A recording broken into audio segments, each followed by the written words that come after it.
Welcome back, welcome back, welcome back. So, I have a new shipment of worms that came in. This is 4 of 6 boxes. Still waiting on the other 2, but I figured they're all the same. Let me just go ahead and knock this video out. So, Mimi's worms here in Georgia. She's in Valdosta. So she's pretty much a good distance from me, but she's a worm farmer, and she started offering these Eisenia Andreas, and I looked them up, and it seems like they reproduce even faster than the Eisenia feathers. So when I got the email that she's having these on sale, I went ahead and took advantage and got me a few. I figured, let me go ahead and start breeding some of these. And I also find out that you don't want to put feathers and Andreas together, because you will create some weird hybrids, and that's just not a good thing to do. So I already decided that I'm gonna raise them separate. And as you see, these come in the bedding and everything. This is a new thing they're doing, shipping them out in their own bedding. So when they arrive, you can pretty much just dump them in a bin and go. They have all the microbes and everything. And if you see, they got the yellow tail on them too. So these are definitely reds.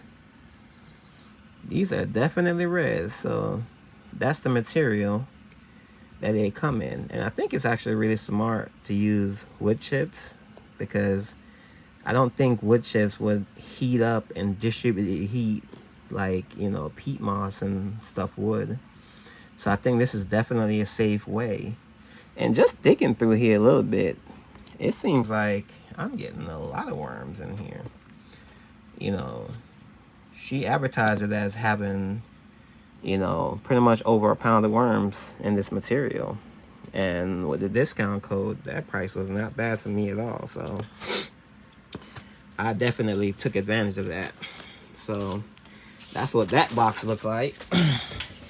Let's go into another one, because the hurricane kind of messed shipping up a little bit. So I think my order had to come out of California. So the package that she unboxed, were a little bit different from mine.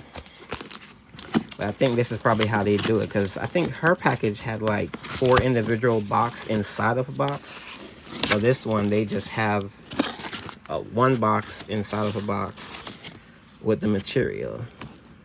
This one has a little bit less material in there, but it still seemed like it have a decent density of worms. And if you put these in the breeder bins, these will definitely start to make some cocoons and everything. So I will just definitely dump these inside of a 10-gallon. I think those are 14, but I have some 10s with the black tops. Oh yeah, I got a bunch of 10s around there stacked up. So I will be putting these in a 10-gallon tote. Put some of my fantastic bedding in there and let them do their thing. I'll give them a chance to mature, because I think there's cocoons in here, there's babies in here, there's juveniles, some adults. So it's a nice mix. So I would let them grow all up together and still do the cycle with them and see what happens. Now for this is number 3. Let's see what number 3 is looking like. And I won't even do a video for the other 2, because it's pretty much more the same. And I don't think those ones come from somewhere different. It seems like they were coming from, different places, but the last 2 might have. I'm not sure. But as from what I can see here, it's pretty much the same. And the cool thing about them being shipped like this, the worms are already happy.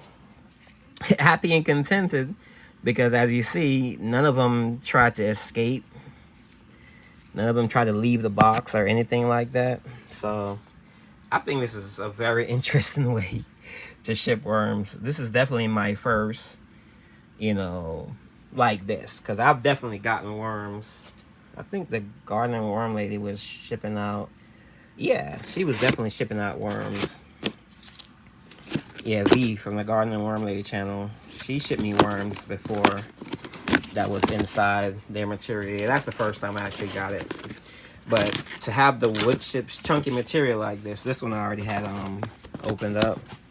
But to have the chunky wood chips and stuff like this is a little different. And yeah, I think you probably have a higher survival rate, because this is how it's really advertised, as being able to ship this, you know, pretty much all season long.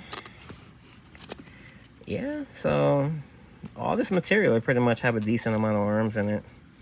I'm not sure exactly how they measure this out, but it's pretty interesting. I ain't trying to hurt none of the worms, but I just like to move things around a little bit just to see how much movement I have in here. So far, it don't look like, you know, any worms died or anything. You know, everybody's moving, going down from the light. So yeah, I think this is gonna be a lot of fun, you know, raising a new breed of worms.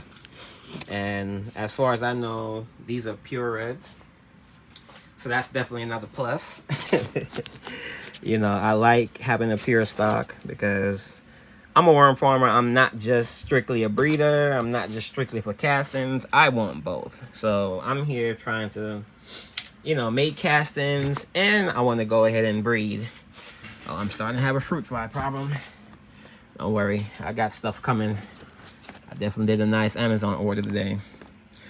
But yeah, I definitely want to breed as many worms as possible. So even if I have a supply that has some blues in it, that bin will pretty much be making castings for me. So it doesn't bother me as far as that goes. But I always want to have a pure stock that I can breed as well. And with the way that these ones supposed to lay cocoons, and how many cocoons, because I hear these ones you can get 5 or more babies out of one cocoon. So I'm definitely looking forward to discover that. So, you know, I will definitely be making future videos and keep y'all posted with this. This is definitely going to be interesting. It's definitely going to be fun. And I look forward to see exactly how these perform. Because 6 boxes, £1 each, yeah, these should multiply pretty fast. So I already changed my design of my bins.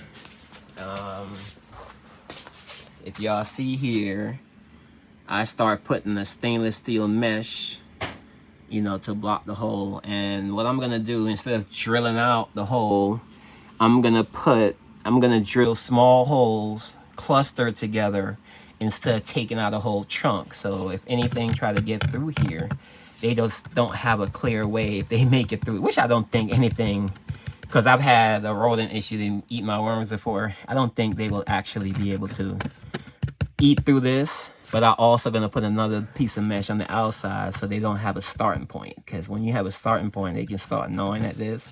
So I'm going to plastic weld, because that's what I did on the inside.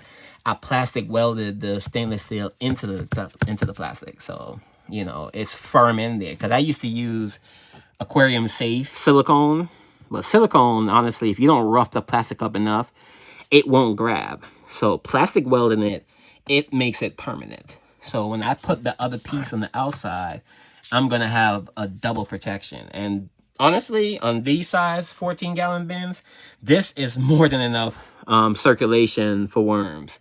I've done enough research with this, and I promise you, this is also giving you a little leeway for if you get sick like I did and don't get to check in on the worms as often, because it's not a whole ton of airflow.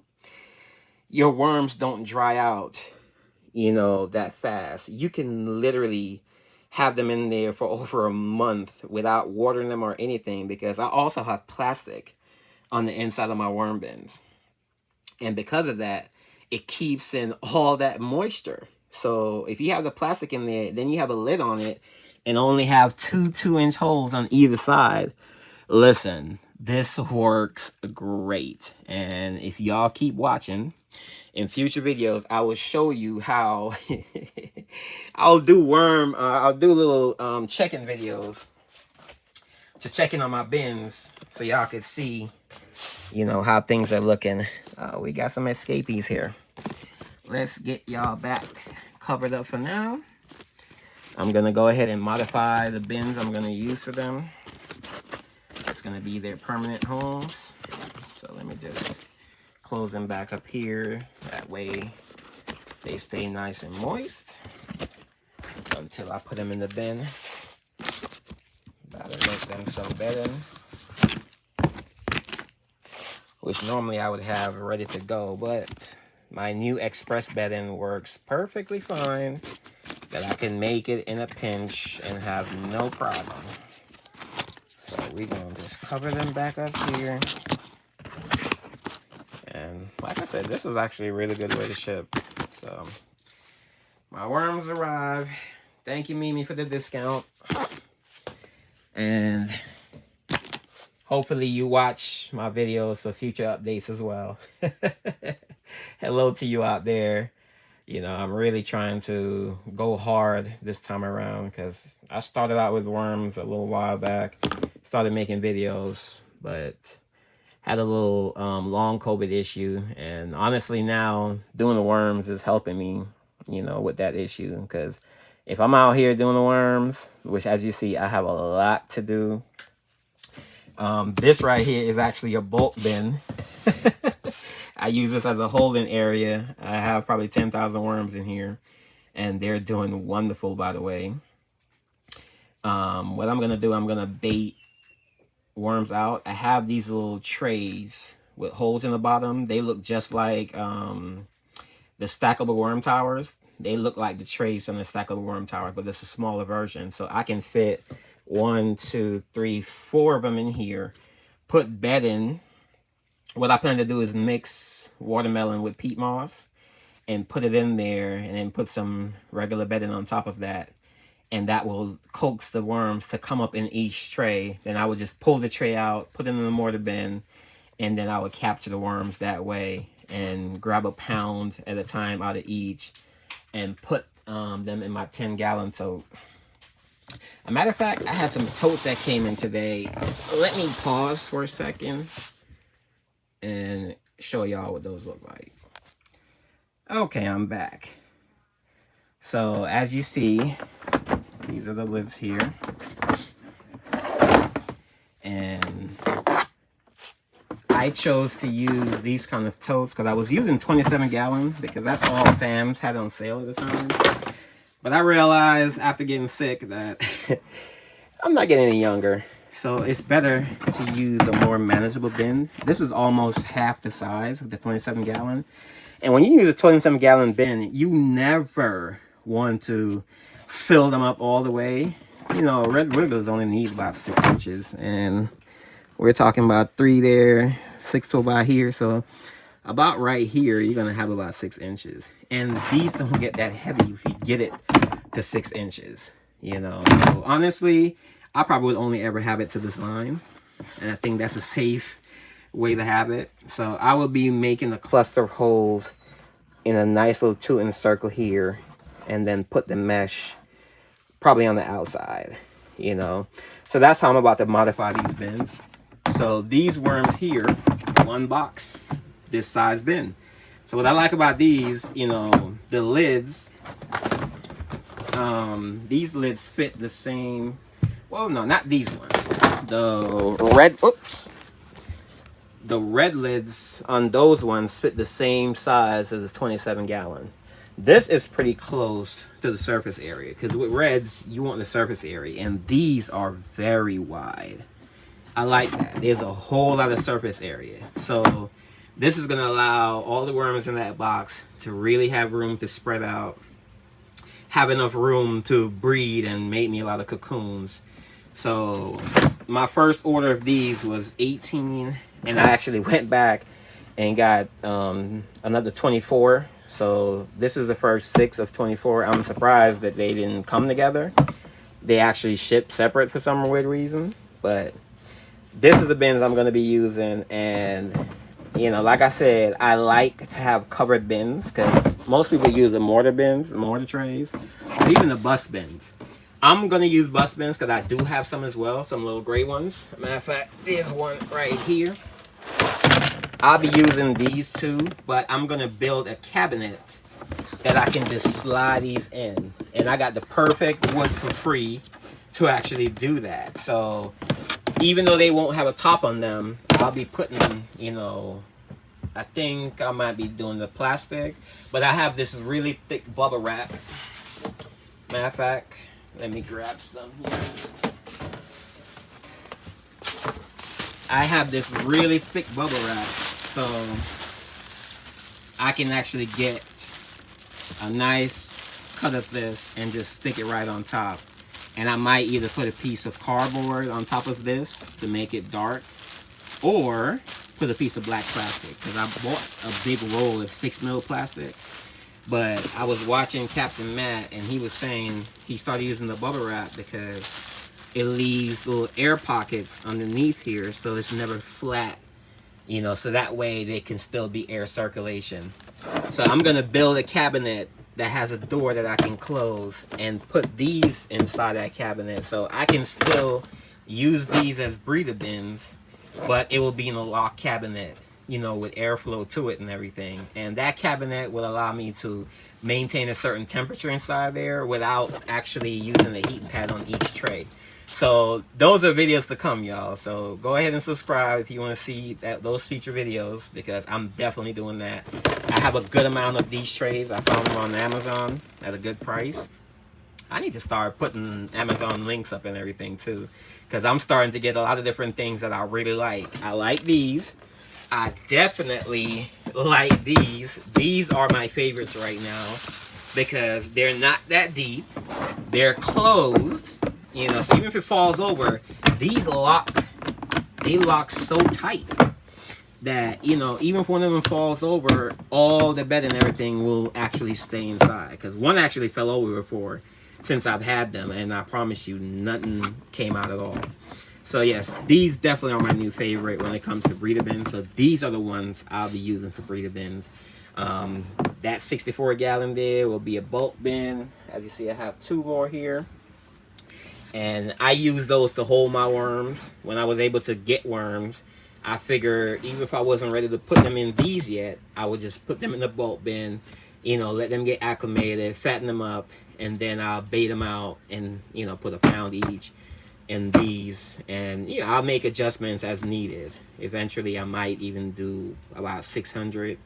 I think 600 in one of these would actually get me a decent amount of cocoons, you know, because I hear people that breed worms, they do 600 to like a mortar bin, and they can get like 4,000 cocoons in a matter of 21 days, 3 weeks. So yeah, that's my plan, y'all. So just, you know, keep a lookout, more videos to come, and until next time, bye bye.